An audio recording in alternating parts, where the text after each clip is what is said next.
నమస్తే. ఇన్నాళ్ళు నన్ను సపోర్ట్ చేస్తూ, ఎంకరేజ్ చేస్తూ మీ ప్రేమని నాకు అందిస్తున్న ప్రతి ఒక్కరికి కృతజ్ఞతలు. అలాగే ఈ వీడియో కూడా ఖచ్చితంగా మీకు ఉపయోగపడుతుంది. లైక్, షేర్ అండ్ సబ్స్క్రైబ్ చేసి మీ సపోర్ట్‌ని నాకు అందించండి. అలాగే ఈ వీడియో పట్ల మీకున్న అభిప్రాయాన్ని కామెంట్ సెక్షన్‌లో కామెంట్ చేసి తెలియజేయండి. ఇప్పుడు వీడియోని చూద్దాం. నమస్తే, వెల్కమ్ టు అవర్ ఛానల్. నేను పద్మిని. ప్రస్తుతంతో పాటు ప్రముఖ ఆధ్యాత్మికవేత్త, సూర్య ఉపాసకులు, Sun Spiritual Society founder Vikramaditya garu మనతో పాటు ఉన్నారు. మాట్లాడదాం. సార్ నమస్తే సార్. సూర్యోస్మి తల్లి. ఎందుకు నవ్వుతున్నారు సార్? Special day.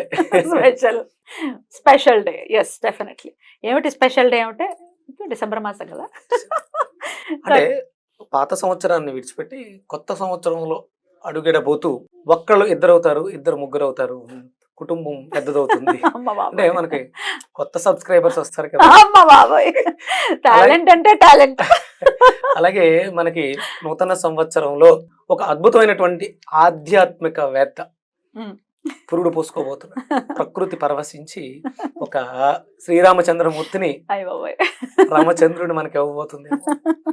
అంటే అంటే ఇలాంటి హెల్దీ వాతావరణం అందరి ఇళ్లలోనూ కలగాలి. నేను నిజంగా నాకు చాలా ఆనందంగా ఉంది. ఏం సాధించామంటే ఒక కొత్త తరానికి అంటే 2025 చాలా ప్రమాదకరంగా పరిస్థితులు మారబోతున్నాయి. మరి ఇలాంటి వాతావరణంలోకి ఎంతోమంది జన్మలు తీసుకుంటూ ఉంటారు. కానీ అందరూ జన్మలు తీసుకోవడం వేరు. తన కళ్ళెదురుగా ఒక అద్భుతమైనటువంటి ప్రపంచాన్ని ఒక బిడ్డ రాబోతుంది. అంటే నేను కొన్ని గర్వంగా ఫీల్ అయ్యాను. ఇక అప్పుడు 2021 మణిపద్మేహ మంత్రంతో ఒక బిడ్డ జన్మ తీసుకున్నాడు. ఇప్పుడు ఎంత వయసు ఎంత ఉంటుంది? 2021 4 ఇయర్స్. అలాగే ప్రవచనాలు వింటూ జన్మలు తీసుకోబోతున్నటువంటి బిడ్డలందరికీ స్వాగతం పలుకుతూ, పాత సంవత్సరానికి స్వస్తి పలుకుతూ, కొత్త సంవత్సరాన్ని వాళ్ళకి ఆహ్వానం పలుకుతూ. Thank you so very much. ఇది నాకు మాత్రమే అర్థమవుతుంది, మీకు వాళ్ళకి కూడా తర్వాత అర్థమవుతుంది, మళ్ళీగా అర్థం అవ్వచ్చు. సరే, ఓకే, అర్థమవుతుందమ్మో, అంత తక్కువ అంచనా వేయకూడదు. సార్, బోర్డు మీద రాశారు డిసెంబర్ మాసం రాశి ఫలాలు చెప్పబోతున్నారా? రైట్. డిసెంబర్ రాశి ఫలాలు అని కాదు, కానీ అంటే నేను జ్యోతిష్యం మీద నా రీసెర్చ్ లో నేను ప్రధానంగా దృష్టి పెట్టేది అంటే రవి. అంటే మనం అందరం కూడా చంద్రమానాన్ని, చంద్రుడిని అనుసరిస్తూ రాశి ఫలాలు చెప్తూ ఉంటారు. ఇక్కడ అంటే మనం రవిని అనుసరించి చేస్తున్నాం. ఇది ధనుర్మాసంలో ధనుర్ సంక్రమణం. అలాగే రవిని మనం ఆత్మకారకుడు అంటున్నాం కాబట్టి, అంటే ఇప్పుడు చేసేది మేజర్ ప్రాబ్లం ఏంటంటే చంద్రుడిని అనుసంధానంగా చేసుకుని మనసుని మనం పరిపరి విధాల పరిగెట్టించేస్తూ ఉంటాం. ఆయన ఎప్పటికప్పుడు ఏ రోజుకి ఆ రోజు మారిపోతూ ఉంటాం, కానీ ఈయన నెలకొకసారి మారుతూ ఉంటాం. కాన్సన్ట్రేటెడ్ గా రవినే బేస్ చేసుకోవాలి. అసలు రవి అంటే ఎవరు? అదే కదా మీరు అడగబోయేది. అంతే, రవి తండ్రి కారకుడు, అంతే, ఆత్మకారకుడు.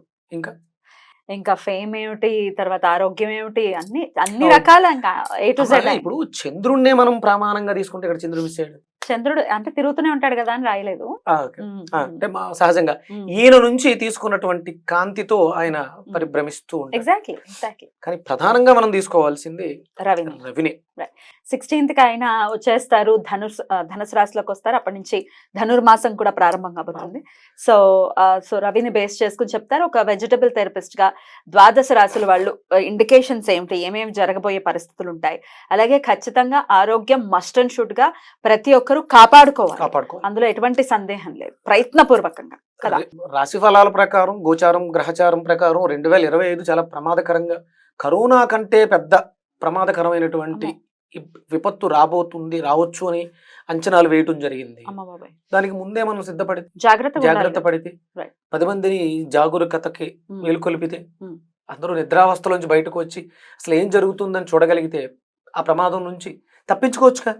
తప్పించలేకపోవచ్చు మనం, కానీ మనం ఎవరికి వాళ్ళు ఇండివిజువల్గా తప్పించుకోవచ్చు. అందుకని ఇక్కడ ఆత్మకారకుడు అయినటువంటి రవి గురించి మాట్లాడడం జరిగింది. ప్రపంచాన్ని జాగృత పరచడంలో బ్రిటిషర్స్ విజయం సాధించి స్వాతంత్రాన్ని ఇచ్చి వెళ్ళిపోయారు, కానీ వాళ్ళ అడుగుజాడల్లోనే మనం ఇంకా వెస్ట్రన్ పోకడలతో మన జీవితాలను నాశనం చేసుకుంటాం.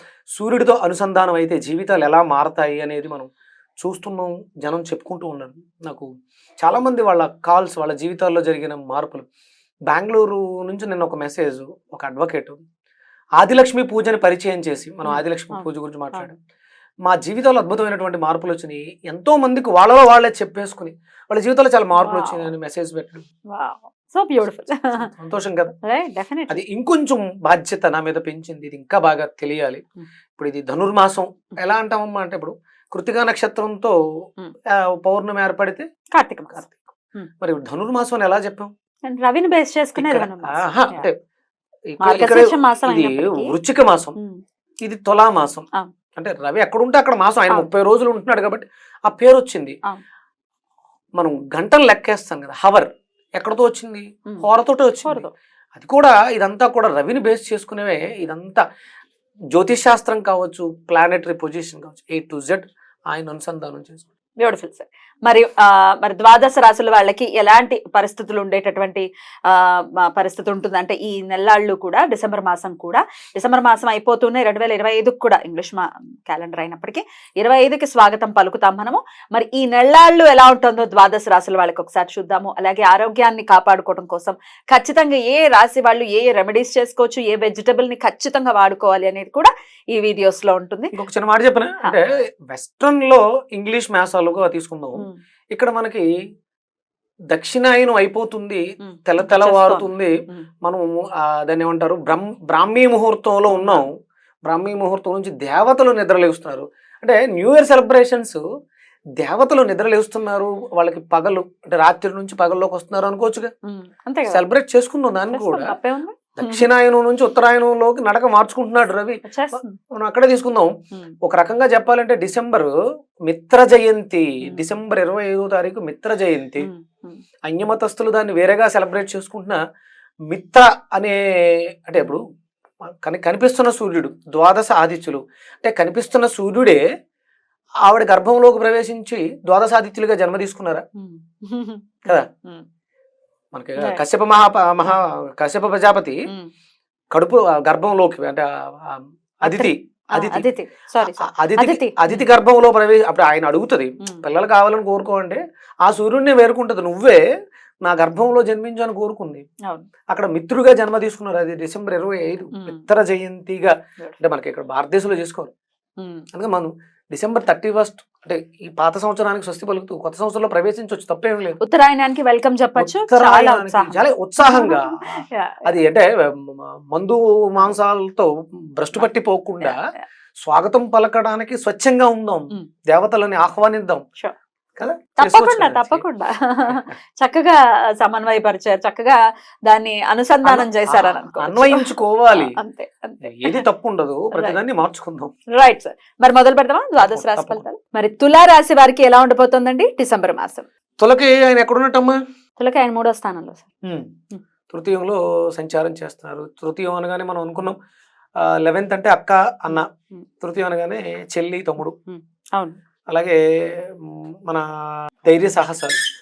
అంటే తులారాశి వాళ్ళు ఇప్పుడు తీసుకునే స్టెప్స్ చాలా ధైర్యంగా ఉంటాయి, అగ్రెసివ్గా ఉంటాయి, స్పీడ్గా ఉంటాయి అనేది ఒకటి మనం తీసుకోవచ్చు. అలాగే ద్వితీయంలో బుధుడు వక్రించున్నాడు. కొంచెం అంటే వాక్కు విషయంలో కొంచెం జాగ్రత్తగా ఉండండి. అంటే ఆయనకి బుధుడికి శత్రుక్షేత్రమే, అలాగే రవికి మిత్రక్షేత్రమే. కానీ అంటే ఈ లగ్నానికి ధనస్సు గురుడు యోగం కాదు, పాపి అవుతాడు కదా. అందుకని అక్కడ ఉన్నటువంటి రవి కాబట్టి అంత అనుకూలంగా లేకపోవచ్చు. ఈ సందర్భాల్లో మనం ధైర్యంగా తీసుకునే పరిస్థితుల్లో కొంచెం ఆచితూచి అడుగు వేయాలి. అలాగే చెల్లెళ్ళు తమ్ముళ్ళ విషయంలో కొంచెం జాగ్రత్తగా ఉండాలి.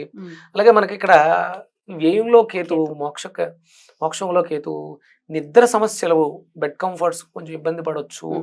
కొంచెం కేర్ఫుల్గా ఉండండి. ఆధ్యాత్మిక చింతన ఎంత అధికంగా ఉంటుందో దీనికి అంత ప్రాధాన్యత కూడా ఉంటుంది. సహజ తృతీయ స్థానం కదా, కమ్యూనికేషన్ స్కిల్స్ ని కొంచెం ప్రెజెంటేషన్ అనేది జాగ్రత్తగా ఉంటే, ఆధిపత్యం కాకుండా అనుకువగా చేస్తే, నేను అనే అహంకారాన్ని తగ్గించి బ్యాలెన్స్డ్ గా ఉండగలిగితే సహజంగా ఈ బ్యాలెన్స్డ్ చార్ట్. తుల అంటేనే బ్యాలెన్స్డ్, అన్ని కూడా బ్యాలెన్స్ చేస్తూ ఉంటారు. సహజ 7th ఇక్కడ పార్ట్నర్స్ ఇవన్నీ కూడా మీరు కేర్ఫుల్ గా భాగస్వామ్యం భార్యాభర్తల విషయంలో కూడా కొంచెం కేర్ఫుల్గా ఉండండి. చాలా వరకు ఇబ్బందులు తక్కువగా ఉంటాయి. రవి వాటిలన్నింటినీ కూడా మారుస్తూ ఉంటాడు. మరి ఆయనకి వీళ్ళకి 2వ స్థానంలోనే వాక్కు స్థానంలోనే బుధుడు వక్రించి మాటల బుద్ధికి రిలేటెడ్ కదా అంటే. అందుకని కొంచెం కన్ఫ్యూజన్ స్టేజ్ లో ఉన్నప్పుడు మనం సౌమ్యంగా ఉండడం, నిదానంగా ఉండటం, మాటని మంత్రంగా వాడడం, Hmm.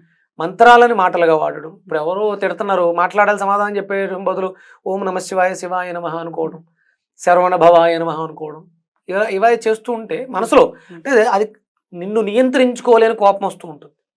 ఇక్కడ అంటే ఈ ఇక్కడ ఇందులో ఉండే నక్షత్రాల ప్రభావం మన మీద ఉంటుంది కాబట్టి రాహు మాయ ద్వారా చేస్తుంటాడు, చిత్తా నక్షత్రంలో ఉన్నటువంటి కోపం వస్తూ ఉంటుంది. ఈ ప్రభావాల వల్ల అవి మనలో ప్రేరేపణ పొందకుండా ఉండడం కోసం ఆ నామాల్ని పఠించడం ద్వారా ఏదో ఒక నామాన్ని అనుసంధానం. ఓ మణిపద్మాయ నమః, మణిపద్మేహం మణిపద్మేహం తిడుతున్నారు మంత్రం అనుకుంటూ ఉంటే ఓన్లే అది ఇబ్బంది పెట్టకుండా వెళ్ళిపోతూ ఉంటుంది. అంటే మిగతా గ్రహాల యొక్క ప్రభావం కూడా ఉంటుంది, అలాగే మీ బర్త్ చార్ట్లో ఉన్నటువంటి గ్రహాల యొక్క ప్రభావం కూడా ఉంటుంది. కొంచెం కేర్ఫుల్గా ఉండటం. మరి వీళ్ళు ఏ వెజిటబుల్ ని ఖచ్చితంగా వాడుకోవాలి, ఏ ఆరాధన చేసుకోవాలి? ఇక్కడ అదే ఆవేశ కావేశాలని కంట్రోల్ చేయాలి. ఇక్కడ చాలా జాగ్రత్తగా మనం మునక్కాడని ప్రధానంగా చెప్తాం, అలాగే వంకాయను కూడా ప్రధానంగా తీసుకోవడం ద్వారా ఇప్పుడు వచ్చేటువంటి సమస్యల నుంచి విమోచన లభిస్తూ ఉంటుంది. మునక్కాయ వంకాడ, మునక్కాడ వంకాయ కర్రీ కూడా బాగుంటుంది. కర్రీ కూడా బాగుంటుంది. దీనికి అనుసంధానంగా టమాటా వేస్తే చాలా బాగుంటుంది. చాలా వరకు iron deficiency, B complex deficiency, B12 deficiency నుంచి విమోచన లభిస్తూ ఉంటుంది. వంకాయ మునక్కాడ కాంబినేషన్ బాగుంటుంది. ఇవాళ నాకు ఎందుకో తాగాలనిపించి ఈ జ్యూస్ చేసుకుని తాగా. వంకాయ మునక్కాడ అంటే నాకు నా లగ్నానికి కాంబినేషన్ పెట్టుకుని ఈ కాంబినేషన్ కూడా చేసుకుంటూ ఉంటాను. చాలా అద్భుతమైనటువంటి రిజల్ట్స్ ఉంటాయి. అంటే సహజంగా ఫస్ట్ లో స్టార్టింగ్ లో మునక్కాడ చెప్పిన కొంచెం ఇబ్బంది పడ్డాం. మునక్కాడ చాలా తట్టుకోవడం కష్టం. సీజన్ చూడండి, ఇప్పుడు ఈ నెలలో మునక్కాడ విపరీతమైనటువంటి కాస్ట్. 30 రూపాయలు మాకు మునక్కాడ లేవా వస్తాయి. ఇంకా అంటే మనం అందరం శ్రద్ధ పెట్టాలి, మనకు అవసరం. ఇవి మనకు అవసరమైనటువంటి కూరగాయలు, వాటిని మనం పెంపొందించుకోవాలి. మన సంపద బోల్డంత ఎక్స్పోర్ట్ వెళ్ళిపోతుంది మునక్కాడ తెలుసు, కానీ మనం పెంచట్లేదు. మనం దాని మీద మనకు నమ్మకం లేదు. ఉన్నదాన్ని కూడా వాడడం, పెంచట్లేదు, ఉన్నదాన్ని వాడట్లేదు. జాగ్రత్తగా వాడుకుంటూ, వెజిటేబుల్స్ ని వాడుకుంటూ, ఆది తీవ్రత పారాయణం చేస్తూ. నామం సార్ వీళ్ళకి నామం సవిత్రాయ నమః. అద్భుతమైనటువంటి సత్ప్రవర్తనను ఇస్తూ శాంతిని చేకూరుస్తుంది. తులా వాళ్ళు విశేషంగా కొంచెం అగ్రెసివ్నెస్ ఉంటుంది, దాన్ని మనం నియంత్రించుకోవడానికి. అంటే ఇది కేవలం ఇప్పటికే కాదు, ఇది శాశ్వతంగా ఈ నామాలు మనం రెగ్యులర్ గా చేసుకుంటూ ఉండొచ్చు. సవిత్రాయ నమః అనే మంత్రాన్ని మనం జీవితాంతం కూడా పఠించుకుంటూ ఉండొచ్చు. సూర్యుడు మనకి సవిత్రుడుగా దర్శనమిస్తూ ఉంటాడు ఈ తులారాశిలో, తులా లగ్నంలో పుట్టిన వాళ్ళకి. ఇంకా అంటే నిగూఢంగా ఇంకా ఉన్న వాటిని మనం వెలికి తీసి సూర్యుడి మీద నేను చేసేటువంటి రీసెర్చ్, అద్భుతమైనటువంటి ఫలితాలు ఎలా పొందాలి, మంత్రం ద్వారా అద్భుతమైనటువంటి ఫలితాలు పొందొచ్చు, ఏదైనా మనం సాధన చేయొచ్చు. రైట్, బ్యూటిఫుల్ సార్, చాలా అద్భుతంగా వివరించారు, కృతజ్ఞతలు. ఇక నెక్స్ట్ వీడియోలో వృశ్చిక రాశి గురించి తెలుసుకుందాం. నమస్తే సార్. సూర్యోస్మితల్లి. ఇక వృశ్చిక రాశి, ఈ వృశ్చిక రాశి వారికి ఎలా ఉండబోతోంది సార్ డిసెంబర్ మాసం? వృశ్చిక రాశి, వృశ్చిక లగ్నం, ధనస్థానంలో, వాక్కు స్థానంలో, కుటుంబ స్థానంలో రవి, అలాగే లాభంలో కేతు. ఇది ఒక ప్లస్, ఇది ఒక మైనస్ గా మనం తీసుకోవచ్చు. లాభంలో కేతు అంటే ఈ నెల కొంచెం జాగ్రత్తగా ఉండాల్సిన విషయం ఏంటంటే, మనకు వచ్చేటువంటి లాభాల విషయంలో, ఫ్రెండ్స్ విషయంలో కొంచెం కేర్ఫుల్గా ఉండాలి, జాగ్రత్తగా ఉండాలి. అక్క మనం అంటే పెద్దవాళ్ళ విషయంతో ఏమైనా మాట పట్టింపు వస్తే వాటిని అన్నట్లు కొన్ని మనం పక్కన పెట్టుకోవాలి, శాంతంగా ఉండాలి. ఇంతకుముందు ఏమైనా వచ్చి ఉంటే ఇక్కడ మన వాక్కు ద్వారా ఒక అడుగు కిందకి వేసి తల వంచడం ద్వారా సమస్యలన్నీ కూడా సమసిపోయే అవకాశం ఉంది. మనకు వచ్చే లాభం ఉంది అన్నప్పుడు కొంచెం తగ్గడం ద్వారా ఆ లాభాలను పెంపొందించుకునే అవకాశం ఏర్పడుతుంది. వాక్కు స్థానంలో రవి అంటే మీరు ఏదైతే తింటున్నారో అది మాట రూపంలో బయటకు వస్తుంది. చాలా జాగ్రత్తగా, అంటే సహజంగానే వృశ్చికం అనేది సహజమైనటువంటి డార్క్నెస్, చీకటి, దాంట్లోంచి భాగ్యంలోకి వృద్ధి చెందాలి. అంటే వృశ్చిక రాశి వాళ్ళు వృద్ధి చెందాలి అంటే మీరు ఏం తింటున్నారో పరిశీలించుకోవాలి. రవి ఇక్కడ ఉన్నాడు ఇప్పుడు కాబట్టి చాలా జాగ్రత్తగా ఉండాలి. దాని ద్వారా అద్భుతమైనటువంటి భాగ్యాన్ని పొందగలుగుతారు, పేరు ప్రఖ్యాతులు వస్తాయి. లేకపోతే మనం మాట్లాడే మాటల వల్ల నెగిటివ్, వీడు చెడ్డవాడు ఎంత గొప్పగా చేసినా ఒక ముద్ర పడింది అంటే అది దారుణంగా ఉంటుంది. వీళ్ళు సహజంగా వీళ్ళ మాటలే కొంచెం జాగ్రత్తగా మాట్లాడితే బాగుంటుంది. తిండి అంటే బాగున్నప్పుడు చాలా అద్భుతంగా ఉంటుంది, అదే దానికి వ్యతిరేకంగా కూడా ఉంటుంది. వీళ్ళు విపరీతమైనటువంటి వ్యంగ్య మాటలు మాట్లాడొచ్చే అవకాశం ఉంటుంది సహజంగా. తద్వారా దీన్ని కోల్పోతారు. కుటుంబానికి దూరంగా ఉండడం, కుటుంబంతో ఉండలేకపోవటం, సరైన తిండి లేకపోవటం, ఏది పడితే అది తినేయటం, ఈ ఇబ్బందులు వస్తాయి. లేదు ఇదే బాగుంటే అద్భుతమైనటువంటి, అంటే ఇప్పుడు రవి అక్కడ ఉన్నాడు కాబట్టి రాచరికమైనటువంటి ఆహారాన్ని అతిథి మర్యాదలతో తినే అవకాశం. పంచభక్ష పరమాణాలు వడ్డించినట్టు, అంటే ఎక్కడికో వెళ్ళాం, రాజకీయ నాయకుల వాళ్ళ ఇంటికి వెళ్ళాం, ఇక్కడ అంటే డిపార్ట్మెంట్కి సంబంధించి రవికి సంబంధించి ఆ ఆధిపత్యాన్ని ఇవ్వడం ద్వారా ఆ ఫుడ్ వస్తుంది. లేకపోతే దీనికి వ్యతిరేకంగా నీచమైన ఫుడ్ వస్తూ ఉంటుంది. అందుకని జాగ్రత్తగా ఉండాలి. చాలా లాభాల విషయంలో మనకు వచ్చే విషయంలో ఇబ్బందులు కూడా ఉంటాయి. కొంచెం కేర్ఫుల్గా ఉండండి, జాగ్రత్తగా ఉండండి. సూర్య ఆరాధన వల్ల మనకి ధనానికి లోటు లేకుండా ఉంటుంది, పేరు ప్రఖ్యాతలను పాడు చేసుకోకుండా. మరి ఎట్లా సార్, ఏ ఆరాధన ఎట్లా, ఏ నామంతో చేయమంటారు? భాస్కరాయ నమః నామాన్ని, భాస్కరుడు వృశ్చిక లగ్నానికి భాస్కరుడు అద్భుతమైనటువంటి యోగాన్ని ఇస్తాడు, ధనాన్ని ఇస్తాడు, ఆరోగ్యాన్ని ఇస్తాడు. లక్కీ భాస్కర్ అవుతాడా? లక్కీ భాస్కర్ అంతా కూడా డబ్బే ఉంటుంది కదా, కోటీశ్వరుడు 100 కోట్లు ఎలా వచ్చినాయి అనేది వృశ్చిక రాశి వాళ్ళు దీన్ని పాటించగలిగితే లక్కీ భాస్కర్. లక్కీ భాస్కర్ అవుతారు. సూపర్, చాలా బాగా వచ్చింది. రైట్. అయితే వెజిటబుల్ కూడా చెప్పండి సార్, ఏ వెజిటబుల్ ని వాడుకోమంటారు? వెజిటబుల్ విషయంలో వీళ్ళు ఎప్పుడు గుర్తుపెట్టుకోండి, మీకు ధనాన్ని ఇచ్చేది కొబ్బరి, గురుడు. ఇప్పుడే కాదు, జీవితాంతం కూడా మీరు కొబ్బరిని విరివిగా తీసుకోవడం ద్వారా మీ మాట బాగుంటుంది. కొబ్బరిని పంచిపెట్టడం ద్వారా, కొబ్బరికాయని భగవంతుడికి నివేదన చేయడం ద్వారా, కొబ్బరి చెట్లను పెంచడం ద్వారా మీరు విశేషమైనటువంటి ధనవంతులు అవుతారు, నో డౌట్. కొబ్బరిని బాగా విరివిగా తీసుకోండి, స్వీకరించండి ఆహారానికి. అలాగే వీళ్ళకి అంటే షార్ట్ టెంపర్ కూడా ఉంటుంది వృశ్చిక రాశి, వృశ్చిక లగ్నానికి. వీరు ఎప్పుడూ కూడా ఆ గోరు చిక్కులు అనేవి తీసుకోవడం ద్వారా మీకు వచ్చేటువంటి ఆ షివరింగ్, అంటే ఒక సడన్గా వచ్చేటువంటి తలపొగరు, షివరింగ్స్, అంటే వాళ్ళని అనడానికి లేదు, ఇక్కడ గ్రహం యొక్క ప్రభావం వల్ల అలా ప్రవర్తిస్తూ ఉంటారు. ఆ నెర్వస్నెస్ తగ్గి, అంటే ఒకవేళ అయితే ఓవర్ స్మార్ట్గా ఉంటారు, లేకపోతే ఇంట్రోవర్టెడ్గా ఉంటారు. వీటిలో మార్పు వస్తుంది. కొబ్బరి, గోరుచిక్కులు కలిపి తీసుకోవడం వల్ల 2 సమస్యల నుంచి బయటపడి ఆర్థికంగా బలవంతులు అవుతారు, ఆరోగ్యవంతులు అవుతారు. బ్యూటిఫుల్ సార్, చాలా అద్భుతంగా వివరించారు. ద్వాదశ రాశులకి కూడా సౌరమానం ప్రకారం రవిని బేస్ చేసుకుని ఎలా ఉండబోతుంది ఈ డిసెంబర్ మాసం అనేది చాలా అద్భుతంగా వివరించారు. చెప్పినటువంటి ఇండికేషన్స్ ని ప్రతి ఒక్కరూ కూడా ఫాలో చేస్తూ వారి వారి జీవితాల్లో ఈ డిసెంబర్ మాసం చాలా పీస్ఫుల్ గా వెళ్ళాలని మనస్ఫూర్తిగా కోరుకుంటూ అందరం ఈ నెలలో, డిసెంబర్ నెలలో మిత్ర జయంతిని జరుపుకుందాం. 25వ తారీఖు, డిసెంబర్ 25వ తారీఖు. Right sir. ఒకటి దత్త జయంతి ఎలాగో వస్తుంది పౌర్ణమి నాడు, దాంతో పాటు మిత్ర జయంతి, దత్త మిత్ర, సూపర్.